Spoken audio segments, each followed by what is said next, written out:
Praise God, purihin ng Panginoon sapagkat uli ngayong umaga tayo ay magbuli-buli na kanyang salita. Napagandang umaga sapagkat pagkagising natin, ang uunahin natin ay ang kanyang salita. Tayo muna ay umawit sa Panginoon na marapat nating dakilain. Hallelujah.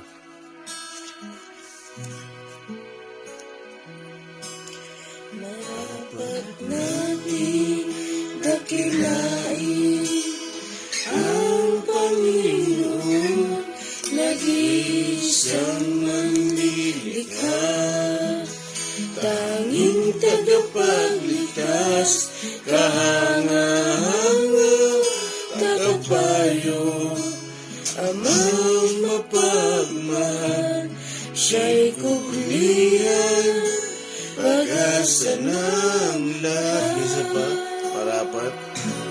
Marapat natin dakilain ang Panginoon, nag-iisang manlilikha, tanging tagapagligtas, kahangahangang tagapayo, Amang mapagmahal, siya'y kulihan, pag-asa ng lahat ng tuhod. Lahat ng tuhod sa Kanya'y sasamba, lahat ng labi magsasambit ng papuri. Tanging pangalan niya ang itaas, Panginoong Jesus. Panginoon ng lahat, Marapat natin dakilain. dapat natin nakilain ang Panginoon, nag-iisang manlilikha, tanging tagapagligtas, Kahangahangang tagapayo, Amang mapagmahal, siya'y kulihan, pag-asa ng lahat ng tuhod. lahat ng tuhod sa Kanya'y sasamba, lahat ng labi magsasambit ng papuri. Tanging pangalan niya ang itaas, Panginoong Jesus. Panginoon ng Lahat ng tuhod, isa pa. lahat ng tuhod sa Kanya'y sasamba, lahat ng labi magsasambit ng papuri. Tanging pangalan niya ang itaas, Panginoong Jesus. Panginoon ng For the last time, lahat ng tuhod ay luluhod. lahat ng tuhod sa Kanya'y sasamba, lahat ng labi magsasambit ng papuri. Tanging pangalan niya ang itaas, Panginoong Jesus. Panginoon ng lahat, Panginoong Jesus. Panginoong Jesus. Panginoon ng lahat, Isa pa, Panginoong Jesus. Panginoong Jesus. Panginoon ng lahat, Lahat, hallelujah. sa Panginoon. Hallelujah. Lahat ng tuhod ay sasamba. Lahat ng tuhod ay luluhod. Ang lahat ng labi magsasabi, kayo ang Panginoon. Hallelujah. Praise you, Jesus. Hiling ako sa Ate Jess. Paunahan tayo sa panalangin.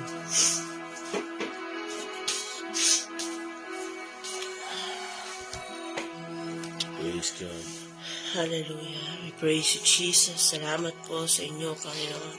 Sa umaga ito, salamat po sa panibagong buhay, O Diyos.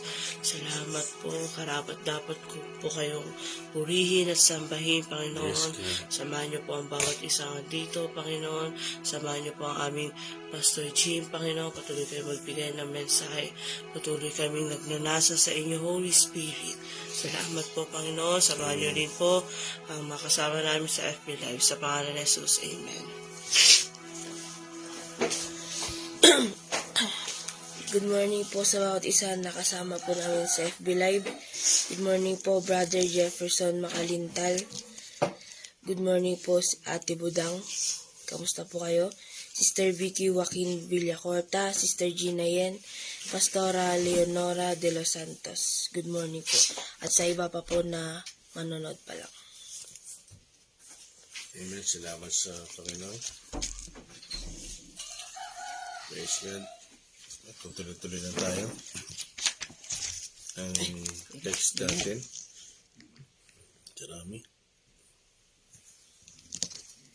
Amen. Bago po ang lahat, kami pong lahat ay bumabati sa ating Pastor Jim Joseph Langa, lingkod ng Panginoon, ng maligayang kaarawan. 50 years of faithfulness, God's faithfulness. Amen. Hallelujah. Okay, intro mo. Happy birthday. Happy birthday po. Tayo po magpapatuloy sa ating pag-aaral ng salita ng Diyos. Ang text po natin sa umagang ito ay magmumula sa aklat ng John chapter 8 verse 39 hanggang 44. At ang topic po natin sa umagang ito ay mga totoong Hudyo, mga tunay na Hudyo, true Israelites. Verse 39, sumagot sila, si Abraham ang aming ama. Sinabi sa kanila ni Jesus, kung kayo'y tunay na mga anak ni Abraham, tinularan sana ninyo ang kanyang ginawa.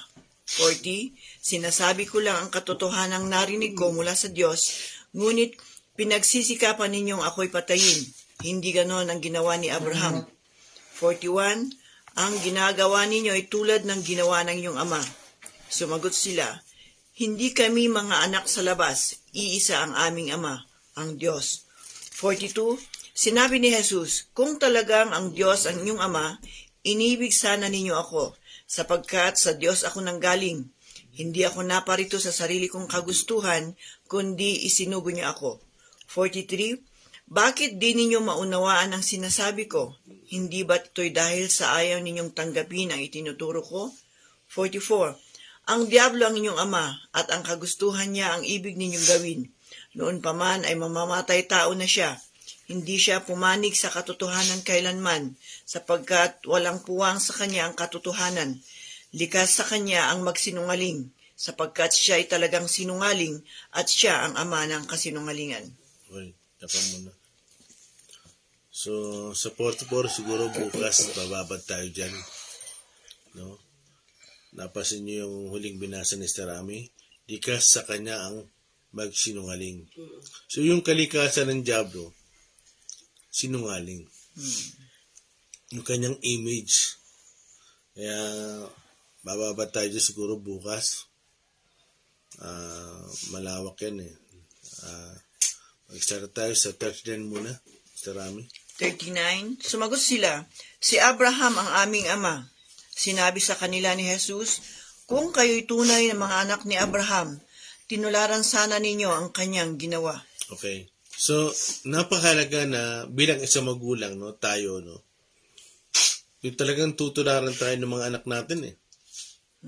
Kasi, alam natin at kilala natin si Abraham, siya ay ama ng, ng pananampalataya.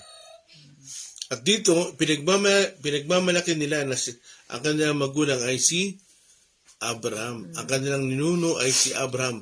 Pero, dito mapapansin nyo, yung kanilang gawi o gawa ay iba sa kanilang magulang. Kaya, ipinararating ng Panginoon, hindi kayo galing kay Abraham. Bakit? Ibang kinikilos nyo eh.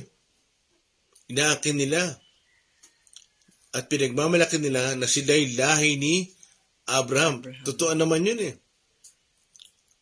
Yung pagyakap nila sa pagiging Hudyo, ipinagmamalaki nila yung talagang biologically, no? Lahi kami ni Abraham. Pero spiritually, hindi si Abraham ang kanilang magulang. Kasi biologically, oo, paraseo sila, lahi sila ni Abraham. Pero makita natin dito, spiritually, hindi si Abraham. Kaya nga sa John 8:44, ang sabi ng Panginoon, ang diablo ang inyong ama. Bakit? Yun ang tinutularan nila eh. Mamamatay tao sila. Mapagpaimbabaw. Kaya, sa verse 39, ganun nila ipinagmamalaki. Proud sila. Na kami, tunay kaming Hudyo. No, na ninuno namin sa Abraham. At akala nila, ang kaligtasan ay base pa sa laman at dugo. Sa biological. Akala nila, ang hindi nila alam, ang tunay na Israelita, pakabasa mo na sa John 1:46-47, tapos balik ulit tayo sa Rami. John 1:46-47. Na kayo nyo.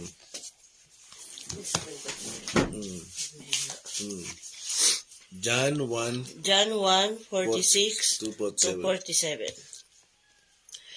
May 46, may mabuti bang maaring magmula sa Nazareth? Tanong ni Nathaniel. Sumagot si Felipe, halika't tingnan mo. 47, nang malapit na si Nathaniel ay sinabi ni Jesus, masdan ninyo ang isang tunay na Israelita, wala siyang anumang pagkukunwari. Yun. Kaya, nung si Nathaniel ay palapit sa Panginoon, dahil gusto makita ni Andres at Nathaniel, kung sino yung mula sa Galilea. At kung nagtagpo na sila, sabi ng Panginoon kay Nathaniel, masdan nyo. Sabi ng Panginoon na, ito ang tunay na Israelita, walang halong pagkukunwari. Yun daw ang tunay na Hudyo. At yan makapasin natin, yung pala ang definition ng Panginoon sa tunay na Hudyo. Totoo. Kaya sa John 8:39, makita nyo na niyayakap ng mga kausap ng Panginoon, yung mga pariseo, no? Ipinagmamalaki nila sa Panginoon. Hindi, lahi kami ni Abraham. Ang Panginoon, hindi kayo lahi ni Abraham kasi iba ang ikinikilos nyo. Hindi na napapansin, no? Ang Panginoon, hindi na up to sa laman at dugo. Biologically, Israelite sila. Pero spiritually, hindi sila Hudyo. Bakit? Lahi sila ni Diablo eh. Kita nyo? Yung si Nathaniel ay lumalapit, masdan nyo ang tunay na Israelita. Walang halong pagkunwari. Ang definition pala ng Panginoon sa tunay na Hudyo, totoo. Hindi plastic. Kaya, ang Panginoon, after na, hindi sa tunay na Hudyo, doon sa lahi ni Abraham, hindi na pala siya after doon. After na pala siya sa mga susunod sa kanya. Doon sa spiritual Israelites. Sa 40, sa namin pakabasa. Verse 14 ng John 8, sinasabi ko lang ang katotohanang narinig ko mula sa Diyos, ngunit pinagsisikapan ninyo akong patayin. Hindi ganon ang ginawa ni Abraham. Yun. So, dito, talagang ipinapaliwanag ng Panginoon sa mga kausap niya, doon sa mga pariseo, yung likas at tunay na Hudyo. Ano yun? Yung sumusunod kay Abraham. Pangalawa, yung nananampalataya sa kanya. Bakit? Kasi yung mga kausap ng Pariseo, kakaiba. Di ba sa Matthew 23 nga, sabi ng Panginoon, mapagpaimbabaw. Ano sabi doon? Ayaw nyo nang pumunta sa langit, tandadamay pa kayo.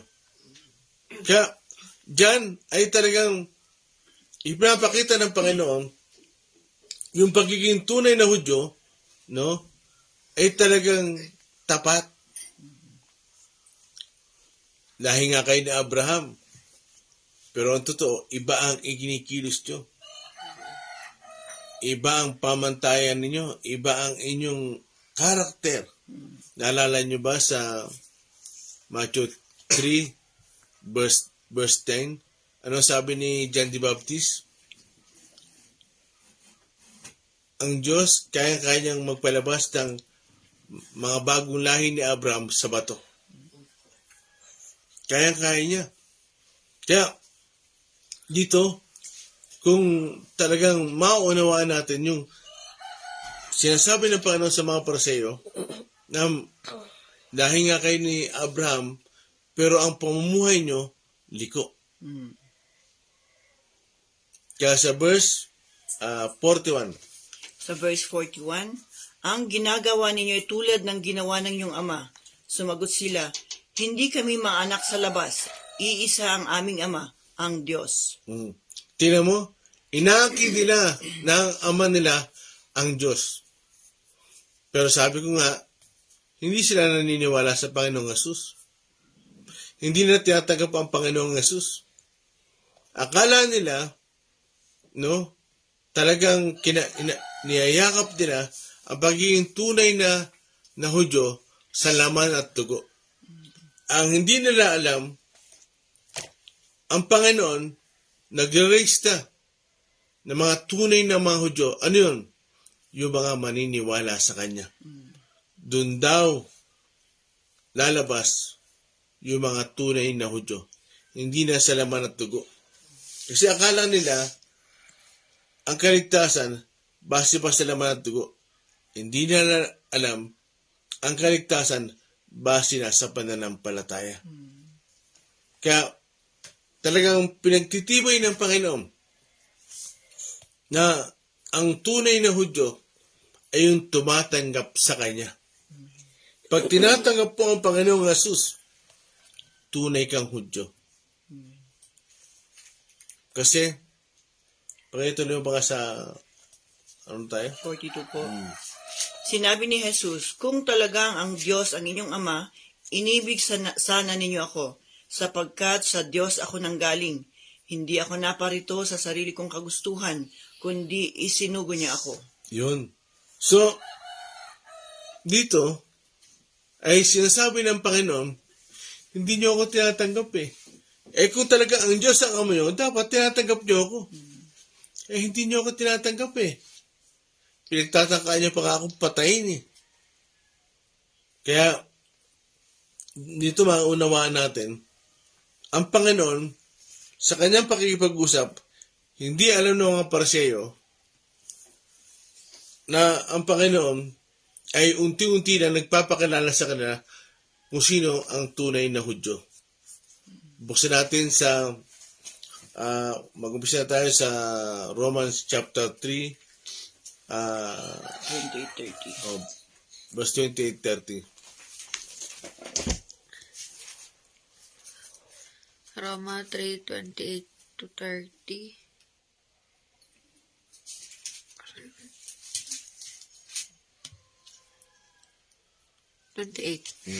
Kung gayon, maliwanag na sa pamamagitan ng pananampalataya, mapapawalang sala ang tao, at hindi sa pamamagitan ng pagtupad sa kautusan. 29. Ang Diyos ba'y Diyos lamang ng mga Hudyo? Hindi ba't Diyos din siya ng mga hintil? Oo, siya'y Diyos din ng mga hintil. 30. Sapagkat iisa lamang ang Diyos, kapwa niya tatanggapin ang mga Hudyo at mga hintil. dahil sa kanilang pananampalataya sa Kanya. Yun. So dito, makikita nyo, yung pagiging tunay na Hudyo, hindi na base sa laman at dugo. Ang tunay na Hudyo, base na sa pananampalataya. Yun ang hindi naiintindihan ng mga Pariseo. Ipinagmamalaki pa nila, hindi kami anak sa labas. Tunay kaming Hudyo. Hindi nila alam, no, yung tunay na Hudyo, di ba sabi niya nga kay Nathaniel, ito, ang tunay na Hudyo, walang halong pagkukunwari. Kahit ka pala tunay na Hudyo, pero kung ikaw ay sinungaling, hindi tapat, hindi ka pala nagiging tunay na Hudyo. No? Kaya, ipinapaunawa ng Panginoon sa kanila, hindi na base dyan ang kaligtasan, kundi base na sa pananampalataya. Nanawaan nyo? Kaya nga sa John 8, 23-24, pakibasa ngayon, sa rami, dagdag mo. John 8:23-24. John 8:23. Kaya't sinabi ni Jesus, kayo'y mula dito sa ibaba, ako'y mula sa itaas. Kayo'y taga-sanglibutang ito, ngunit ako'y hindi. 24. Kaya sinabi ko sa inyong, mamamatay kayo nang hindi pa napapatawad sa inyong mga kasalanan. Kung hindi kayo maniniwalang ako'y ako nga, mamamatay nga kayo nang hindi pa napapatawad sa inyong mga kasalanan. Yun. Amen. So dito, mamamatay na lang kayo. Ibig sabihin, no, pag hindi nyo talaga tinanggap ang Panginoon, hindi kayo pupunta sa paroroonan ni Abraham. Alam nyo ba yung Abraham's bosom? Di ba si Lazaro? Kaya, ipinapaunawa ng Panginoon, mamamatay na lang kayo. Pero hindi nyo mararating ang kinaroroonan ni Abraham. Anong ibig niyang sabihin? Hindi kayo mapapatawad unless tatanggapin niyo siya. Hindi kayo mapapatawad. Kailangan yung tanggapin ng Panginoon, kailangan yung manampalataya sa Panginoon, kailangan lumakad kayo sa kalooban ng Panginoon. Kailangan nyo siyang tularan. Ang Panginoon Jesus na ang tutularan natin. Mga kapatid, kaya sinabi ng Panginoon sa mga Hudyo, mamamatay na lang kayo. Hindi nyo pa siya nakikilala. Kaya, napakahalaga pala, lalo na ngayon, na talagang sa Panginoon, kikilalanin natin siya. Para talaga tayong ay tanggapin. Buksan natin sa Romans chapter 2. 28-29. Oh. Daniel, basahin mo ng daan-daan. Roma chapter 2 verse 28 to 29. Sapagkat ang isang tao ay hindi nagiging Hudyo dahil sa panlabas na kaanyuan o dahil sa siya ay tinuli sa laman. 29. Ang tunay na Hudyo ay ang taong nabago ang puso't kalooban ayon sa Espiritu at hindi ayon sa kautosang nasusulat. Ang taong iyon ay pararangalan ng Diyos at hindi ng tao. Okay, ulitin natin sa 28, Diyan ka lang.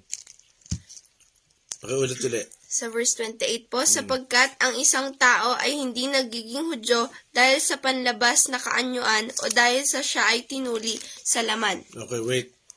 Alam natin ang Hudyo, di ba, tinutuli. So dito, sinasabi ni Pablo sa mga taga-Roma, ang tunay palang Hudyo ay hindi na sa laman at dugo. Hindi na sa dugo. Ang tunay na Hudyo, di ba? Sabi ko kasi si Nathaniel, walang halong pagkukunwari, sabi ng Panginoon. Kaya dito sinabi ni Pablo, ang tunay na Hudyo ay hindi na base sa laman, sa panlabas. Kung hindi saan daw, din yan tuloy. Sa verse 29 po, ang tunay na Hudyo ay ang taong nabago sa puso't kalooban ayon sa Espiritu at hindi ayon sa kautosang nasusulat. Ang taong iyon ay pararangalan ng Diyos at hindi ng tao. Yun. Thank you. Yun daw ang tunay na Hudyo. Hindi na yung laman at dugo. Yung tunay na Hudyo na bago na saan? Puso. Pakiulit mga din yan. Na bago saan? Nasa na?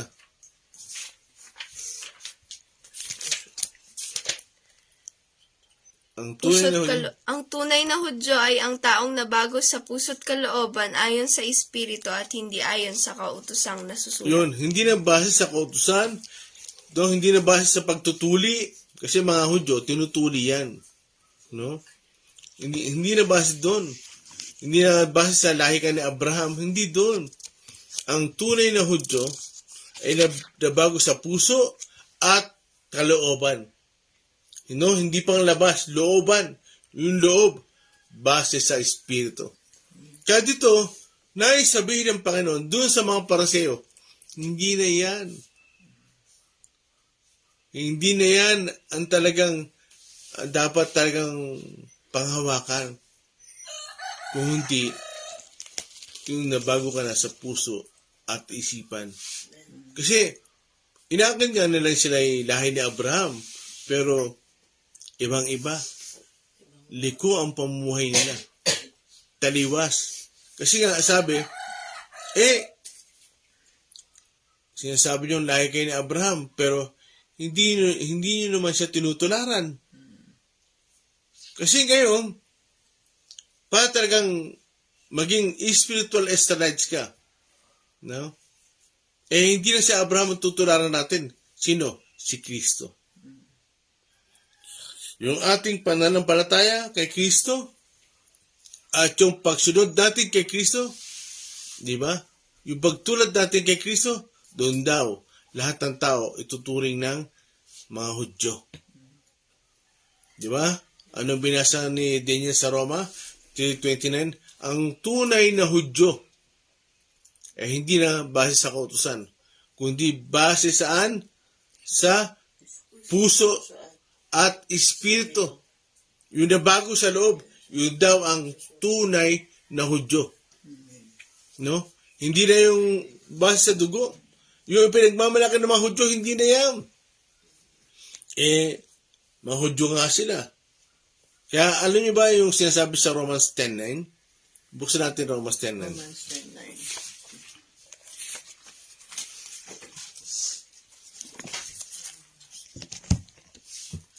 Romans 10:9. Kung ipahahayag ng inyong labi na si Jesus ay Panginoon at buong puso kang sasampalataya na siya'y muling binuhay ng Diyos, maliligtas ka. Amen. Alam niyo ba yung verse na yan? Unang-unang sinasabi sa mga Hudyo. Bakit? Hindi nila kinikilala ang Panginoon. Buksan natin sa Matthew 28:11-15 para malaman nyo kung bakit sinabi ang Romans 10:9. Matthew 28:11-15. Sabi po dito, pagkaalis ng mga babae, pumunta sa lungsod ang ilan sa mga kawal na nagbabantay sa libingan at isinalaysay sa mga punong pari ang buong pangyayari. 12. Nakipagpulong naman ang mga punong pari sa mga pinuno ng bayan at nagkasundo silang suhulan ng malaki ang mga kawal. 13. At ang mga ito'y inutusan nilang ganito ang ipamalita. Habang natutulog kami kagabi, dumating ang mga alagad ni Jesus at ninakaw ang kanyang bangkay. 14. Sinabi pa nila, huwag kayong mag-alala. Kung makarating man ito sa gobernador, kami ang bahala. 15. Tinanggap ng mga bantay ang suhol at ganoon nga ang kanilang ginawa. Kaya magpahanggang ngayon, ito pa rin ang balitang ipinagsasabi sa mga Hudyo. Yun. Kaya magpahanggang ngayon. Ano raw ang pinamamalita nila? Ninakaw si Jesus. Hindi na buhay. Kaya sa Romans 10:9, sinasabi ni Pablo sa mga Hudyo, no? Kung ipapahayag niyo si Kristo ay ang Panginoon. Kasi ang mga Hudyo hindi sumusunod kay Kristo eh. At ano raw? Siya'y binuhay. Maliligtas ka. Bakit? Kasi yung mga Hudyo, di ba lahi na ni Abraham? Ang kailangan na lang nila, ipahayag si Kristo ay Panginoon at binuhay. Ulitin ko, di ba yung mga Hudyo, hindi sila naniniwala sa Panginoon? At ano ang sinabi? Sa Matthew 28, verse 11-15, hanggang ngayon, ipinagkakalat nila si Kristo ay hindi na buhay. Ipinagkakalat ng mga Hudyo. Di ba? Sinuhulan nila yung mga gwardya, no? Para ipagkalat ng mga gwardya na si Kristo hindi na buhay, ninakaw. Kaya, dyan sa Romans 10:9, ang kailangan gawin ng mga Hudyo, no? Unang-una ng mga Hudyo ay makilala nila si Kristo ay Panginoon. Dapat sundin. Pangalawa, siya'y binuhay. Maliligtas sila. Bakit? Kasi nga, di ba, biologically, sa dugo at laman, lahi sila ni Abraham. Pero, hindi sila naniniwalang binuhay si Kristo. Kaya kung bakit sinabi ang Romans 10:9, pag sila ay naniwala na si Kristo ay binuhay, 2, si Kristo ay Panginoon, may liligtas sila. Bakit? Hudyo sila eh. Naunawaan niyo ba ako? Hudyo sila. Kaya kailangan nilang maniwalang si Jesus ay Panginoon. Kasi nga, ang mga Hudyo, hindi naniniwalang si Jesus ay Panginoon. Pangalawa, hindi naniniwalang si Jesus ay binuhay. Kaya, pag sila ay naniwalang si Jesus ay binuhay, no? At si Kristo ay Panginoon, maliligtas sila. Naunawaan ba? Kaya, dito, hindi napapansin ng mga Pariseo, balik tayo sa teksto natin, hindi napapansin ng mga Pariseo, hindi sila nakakaunawa na ang Panginoon ay nagre-raise na ng mga spiritual Israelites. Hindi na base sa talagang galing ka sa lahi ni Abraham, yung ikaw ay laman at dugo ni Abraham. Hindi na. Kundi base na sa pananampalataya. Para ikaw ay ang kining lahi ni Abraham, kailangan manampalataya ka sa Panginoon. Sa mga Hudyo, para sa mga Hudyo to doon sa mga Hudyo, kailangan nila, 1, kilalanin ang Panginoon. Si Jesus ay Panginoon. 2, si Jesus ay binuhay para sa mga Hudyo. Ano daw yun? Para sila ay maligtas. Yan ang para sa Hudyo. Naunawaan ba? Sa mga Hudyo yun para sila ay magkaroon ng kaligtasan. Pero gaya nga na binasa natin sa Roma chapter 3, no? Verse 28-29, wala nang pinagkaiba ang Hudyo at Grego. Lahat sila ay, ano sabi doon? Lahat sila ay, pagkabasa nyo ulit. Wala nang 29.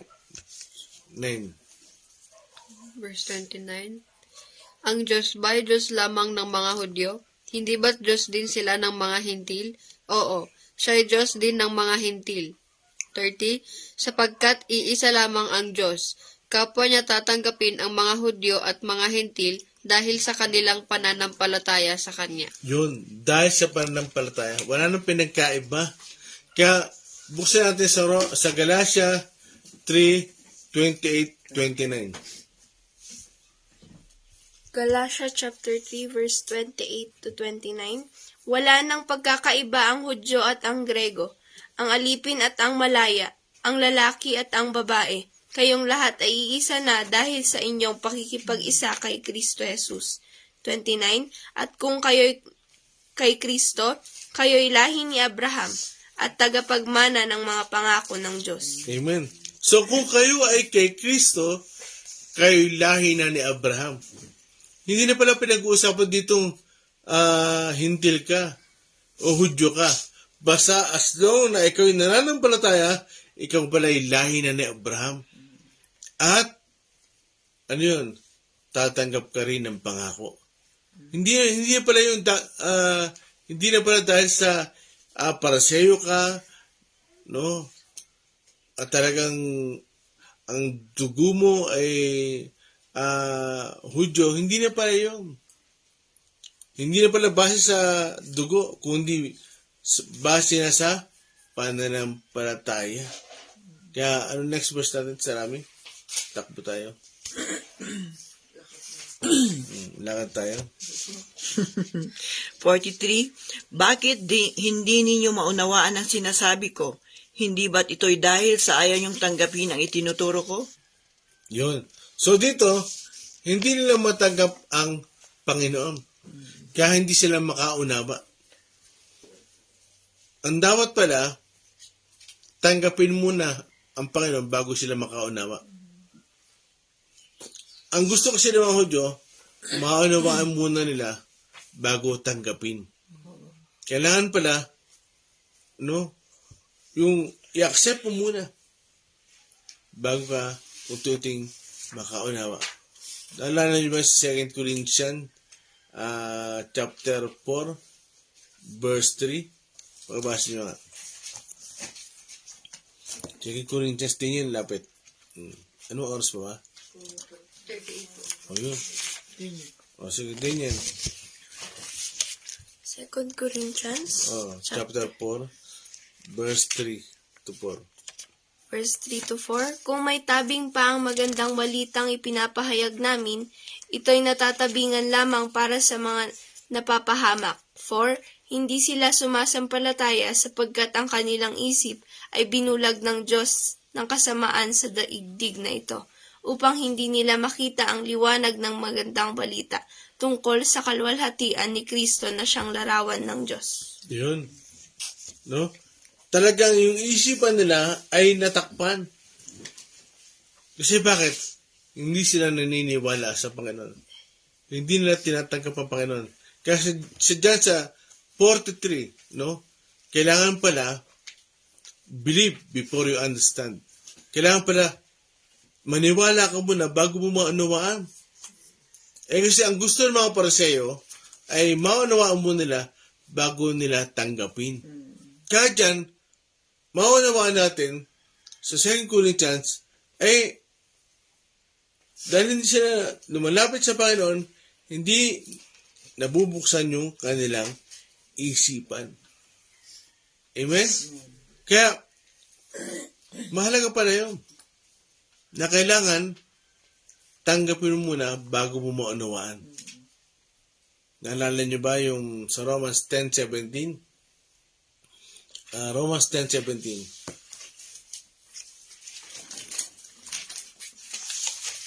Romans 10:17. Romans chapter 10 verse 17.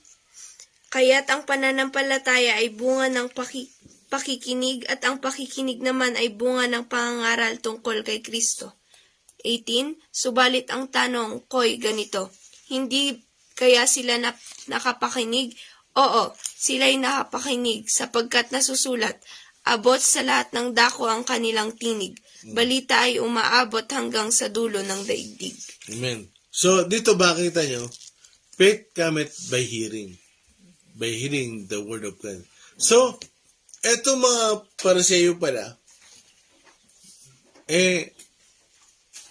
nagsasalita ang Panginoon, pero hindi sila naniniwala. Kaya ano nangyari? Hindi sila makaunawa. Kasi sinasabi ng Panginoon, inaakin nyo na kayo lahi ni Abraham, pero iba ang inyong ginagawa. Pangalawa, kung lahi kayo ni Abraham, dapat tinanggap nyo ako. Kasi ako'y mula sa langit. Ano ma?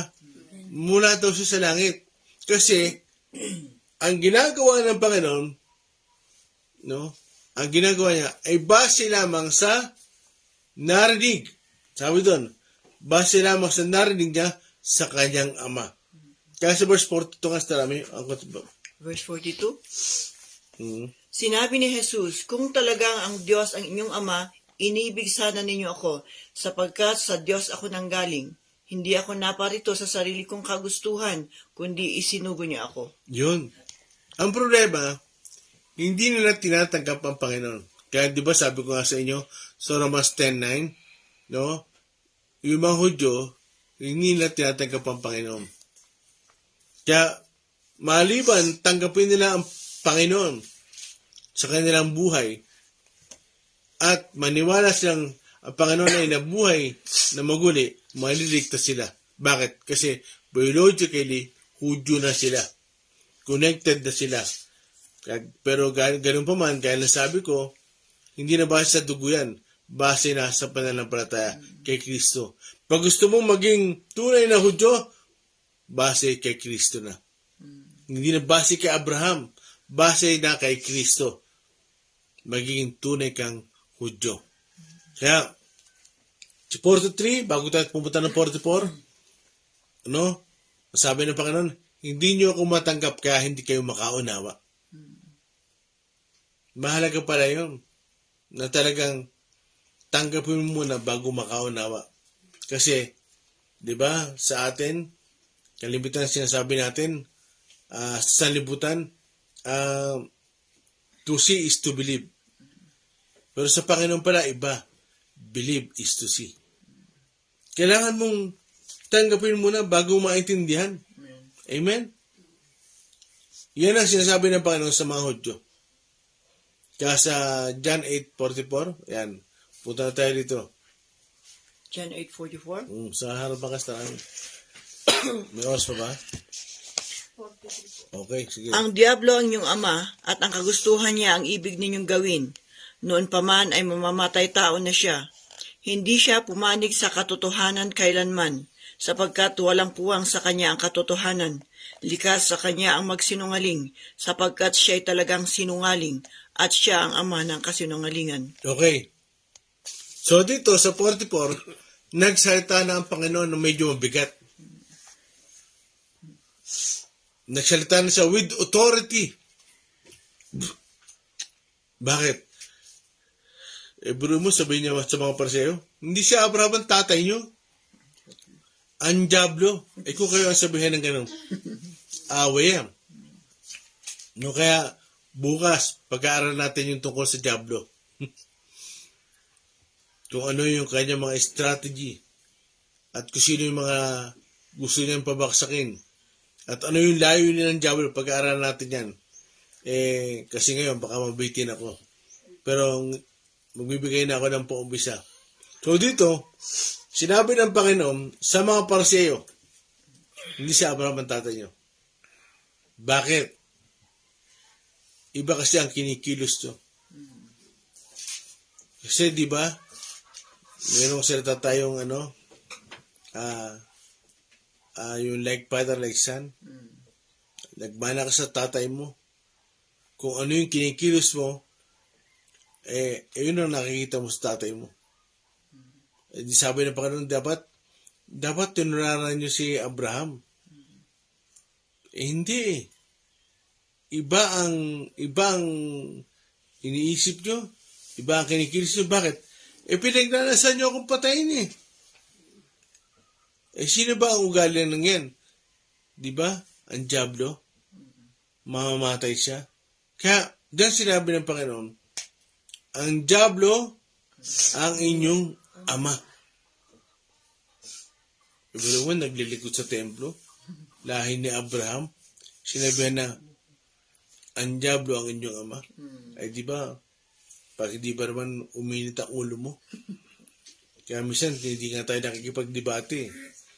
No? Hindi ako nakikipagdebate kasi ang Diablo ang tatay mo. Di ba? Ano kaya kung halimbawa maisa sa atin na mais ka nga, ang Diablo ang tatay mo. Awa yan. Di ba? So dito, nagsalta ang Panginoon na ang kanilang Diablo ang kanilang tatay. Bakit? Ano ang second stanza? Noon pa man ay mamamatay na tao na siya. Hindi siya pumanig sa katotohanan kailanman. Yun. So, ang Diablo ang tatay mo, kulit mga sarami, ang Diablo ang inyong ama at ang kagustuhan niya ang ibig ninyong gawin. Ang kagustuhan niya, So, yung ginagawa ng mga Pariseo, no, hindi na base sa ginagawa ni Abraham. Kasi, kilala ng Panginoon si Abraham at kilala ni Abraham ang Panginoon. Di ba? Sa 56 nga, tuwa si Abraham nang makita niya ang araw ng pagdating ng Panginoon. Tuwa daw si Abraham eh. Pero dito, ang kagustuhan ng Diablo, ang ginagawa ninyo. Ibig sabihin, maging ang pagkilos, isip, no? Ang Diablo ang kanilang tinutularan. Yung next sentence. Noon pa man ay mamamatay tao na siya, hindi siya pumanig sa katotohanan kailanman, sapagkat walang puwang sa kanya ang katotohanan. Okay. So dito, naalala yung sa mga susunod na verse, 42? Pagkawit pa nga 42, 41. 41. Ang ginagawa ninyo tulad ng ginagawa ng inyong ama. Sumagot sila, hindi kami mga anak sa labas, iisa ang aming Diyos, ang aming ama, ang Diyos. Yun. Biruin mo, inaakin nila na ang Diyos ang kanilang ama. Pero sinabi ng Panginoon, ang ginagawa nyo, yung ginagawa ng inyong ama. Kaya dyan sa 44, sinabi ng Panginoon, ang inyong ama ay Diablo. Bakit? Ang kagustuhan niya ang inyong ginagawa. Ano yun? Pumatay. Kasi ang Panginoong Jesus, pinagnanasaan nilang patayin. Kasi nakakasira siya eh. Doon sa mga samahan. Kaya dyan, sinasabi ng Panginoon, mamamatay tao kayo. Bakit? Ang inyong ama, likas. Yung next sentence. Ligas sa kanyang magsinungaling sapagkat siya ay talagang sinungaling at siya ang ama ng kasinungalingan. Yun. Yung kalikasan. Pinapaunawa sa kanila yun. Na ano? Na sinungaling. Kaya di ba? Ang tunay daw na Hudyo, gagaya ng sinabi niya kay Nathaniel, ito ang tunay na Hudyo. Walang halong pagkukunwari. Ibig sabihin, totoo. Yung palang basihan ng tunay na Hudyo, yung pagiging totoo. Kaya sabi sa Romans 3:28-29, 2:28-29, ang tunay daw na Hudyo na bago sa puso at kalooban. Yun daw ang tunay na Hudyo. Kaya sa Galatia 3:28-29, no, ang sino mang naga kay Kristo ay ano daw? Lahi na ni Abraham. Kaya,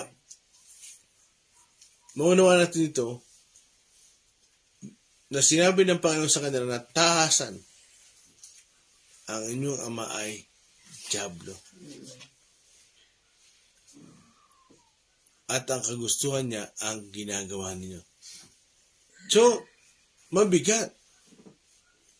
Kasi sa buhay pala natin, pag ang ginagawa natin ay kagustuhan ng Diablo, no, yung kagustuhan ng Diablo ang ginagawa natin, mag-ingat tayo. Kasi, ang ama natin, iba ang kanyang kalooban, iba ang kanyang kagustuhan. Pero ang Diablo, ang kagustuhan niya pala lagi, pumatay, magsinungaling. Bakit? Likas sa kanya eh. So, kaya madaling salita mga kapatid, mag-ingat tayo. Baka mamaya, hindi na pala ang Panginoon ang tutularan natin. Hindi na pala ang Panginoon ang tutularan natin. Gaya ng sinabi ni Pablo sa 1 Corinthians 11:1. 11:1. Unang Korinto 11:1, tularan ninyo ako gaya ng pagtulad ko kay Kristo. Yun. So, ang tinutularan pa nila, kagaya ni Pablo, ang Panginoon. Kaya, mag-ingat tayo sa buhay natin. Baka mamaya, sinasabi lang natin Christian tayo, mananampalataya tayo, pero iba pala ang natutularan natin. Amen. Mag-ingat tayo. Kasi, hindi ang Diablo ang pattern natin, kundi si Kristo. Siya ang pattern natin para maging lahi ka ni Abraham, siya pala ang pattern natin. Siya ang example natin. Di ba? Kaya nga, ano ba ang mga layunin ng Diablo? Di ba? Gusto niya, nag-aaway-away. Gusto niya, naghahati-hati, nagkakampi-kampi. Kasi yung division eh. Hindi sa Panginoon yun. Kasi sa Panginoon, one spirit, one mind. Eh, ang Diablo, gusto niya, nagkakabahagi-bahagi. Oh. Nagdi-divide. Nagkakagatan. Di ba? Di ba? Di ba? Pero ang Panginoon, di ba? Ano sabi sa Efeso 5:2? Efeso 5:2.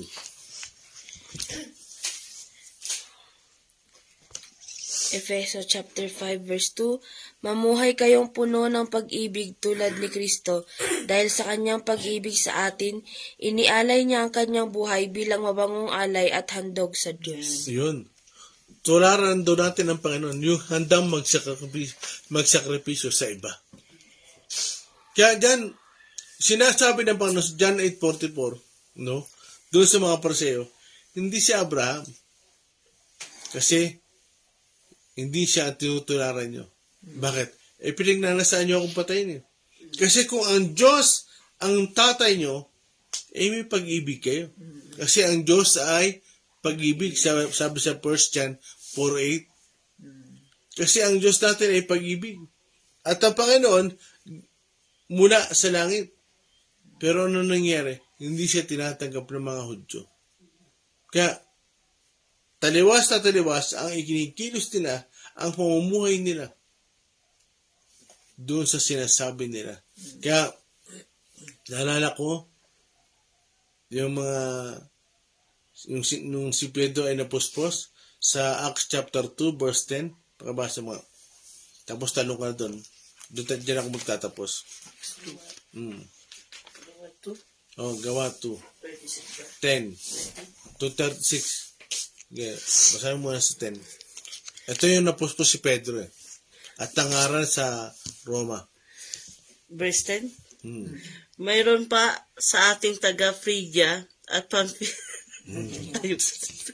Pamphylia, Egypto at sa mga lupain ng Libya na malapit sa bayan ng Cyrene at mga nagmula sa Roma, mga Hudyo at mga Hintil na nahikayat sa pananampalatayang Hudyo.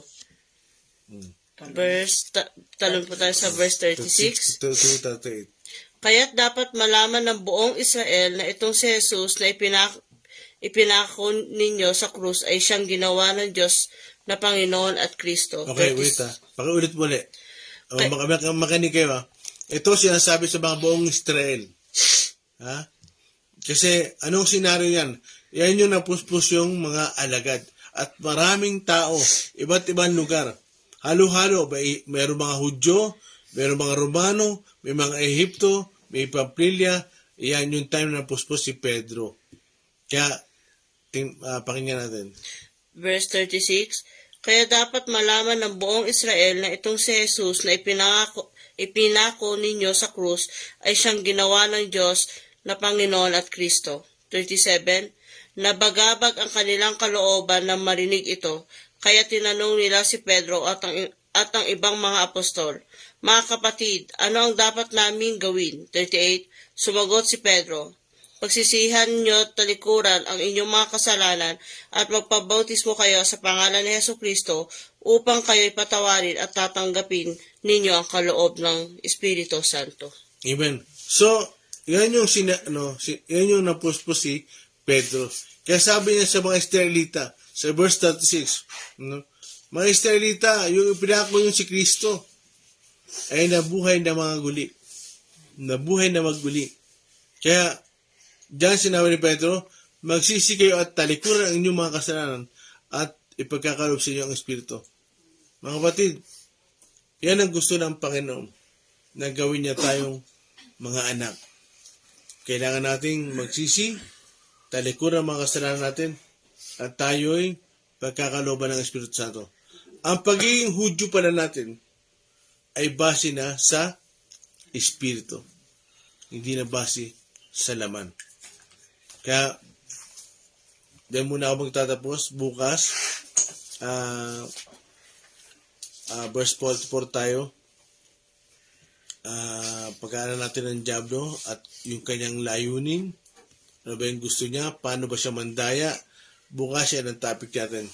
Kaya ngayon, gusto kong magtapos sa satang ito. Ang pananampalataya natin, ang paniniwala natin sa Panginoon at pagsunod sa Kanya, no? Ayon ang basihan ng Diyos para ikaw ay maging tunay na Hudyo. Uulitin ko, para ikaw ay maging tunay na Hudyo, hindi na sa laman at dugo, kundi base sa Espiritu. Ano yun? Base sa pananampalataya kay Kristo. Ang pagiging tunay na Hudyo. Pangalawa, base sa pagsunod sa kalooban sa Diyos. Yun daw ang pagiging tunay na Hudyo at ikaw ay magiging lahi na ni Abraham. Kagaya na binasa natin sa Galatia 3:28-29. Sino mga na kay Kristo ay lahi na ni Abraham. Amen? Kaya bukas, John 8:44 tayo. Pag-uusapan natin ng Diablo bukas. Amen? Amen. Marapat ating dakilain.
Hallelujah.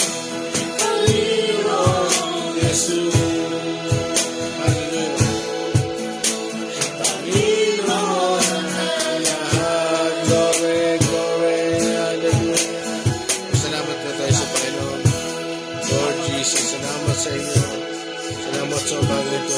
Salamat po sa pagtuturo mo sa amin. Salamat po, Lord.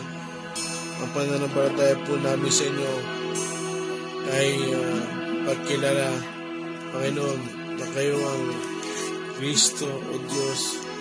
At sabi nyo, kami ay magiging lahi ni Abraham dahil sa inyo, sa pakikipag-isa sa inyo, Panginoon. Salamat sa inyo po. Hallelujah. Sir Cathy? Kay Jesus, salamat sa inyo. Salamat sa inyo, Panginoon.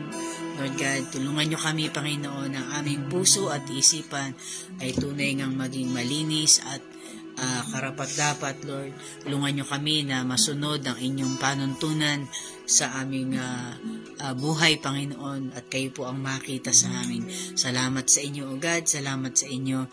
At salamat sa Holy Spirit na laging nariyan.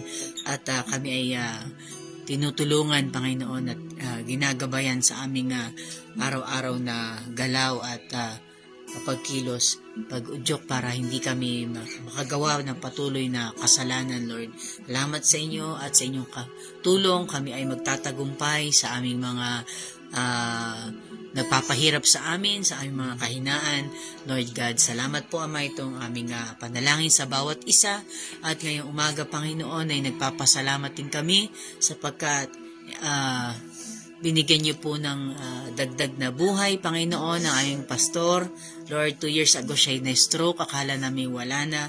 Pero hanggang ngayon, Panginoon, sa inyong biyaya, siya po ay nakapagsasalita sa kabila ng struggle.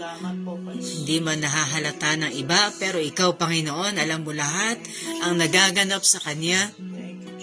Kaya, Panginoon, nagpapasalamat kami dahil sa kanyang buhay, nakikita ka, Panginoon, at siya'y nagpapatuloy sa nais mo, sa inyong ipinagagawa sa kanya, O God. At Lord, bukas, panibagong araw, ibibigay mo sa kanya at sa mga darating na linggo, nagpapasalamat kami sapagkat siya pa'y gagamitin ninyo habang siya binibigyan niyo pa, Panginoon, ng hininga dito sa kanyang katawang lupa. Ikaw, Panginoon, ang mahayag, ikaw ang matataas. Salamat sa inyo sa pagkagamit nyo sa Kanya. Kayo po ang maluwalhati sa Kanyang buhay. At Lord, na naman ang ginagawa ng kaaway para siya ay i-discourage. Lord God, hindi ito magtatagumpay sapagkat ikaw ay malaki sa kanyang buhay, ikaw ay makapangyarihan, ikaw, Panginoon, ang kanyang kinikilala. Salamat sa inyo po ang papuri at pasasalamat sa tagumpay sa kanyang buhay. Patuloy na kagalingan, Lord, sa kanyang pangatawan. Lord, ang aming inaangkin, Lord, sabi mo nga, kailangan niya isang himala. Kaya yun ang hinihingi namin ngayon, Panginoon. Araw-araw, Lord, ikaw ang gagawa sa kanyang buhay. Lord Jesus, maraming salamat po sa inyong papuri at pasasalamat sa pangalan ni Jesus. Amen. Happy birthday po, Pastor G. Happy birthday, happy birthday, happy birthday to you. Happy birthday, Pastor. Happy birthday, Pastor. Happy birthday, happy birthday, happy birthday to you. Kape at pandesal. Good morning po. Salamat po sa inyong mga nakasama namin ngayong umaga. Ining Ruiz. Musta po sa inyo? Pastora Ani, Sister Che Pimentel, Brother Ivan Kier Castro, Auntie Sale Laksigen, Sister Heidi Lakamen, Faustina Puentes, Sister Rowena Benaventura, Pastora Mary Chris, Brother JC Gardose, Sister Anita Katembong, Brother Alan Rocreo, good morning po sa inyo, Sister Chrysel, dalaw ka rito, Sekaraya, 4-6, at Sister Rochelle, maraming salamat po. God bless you po.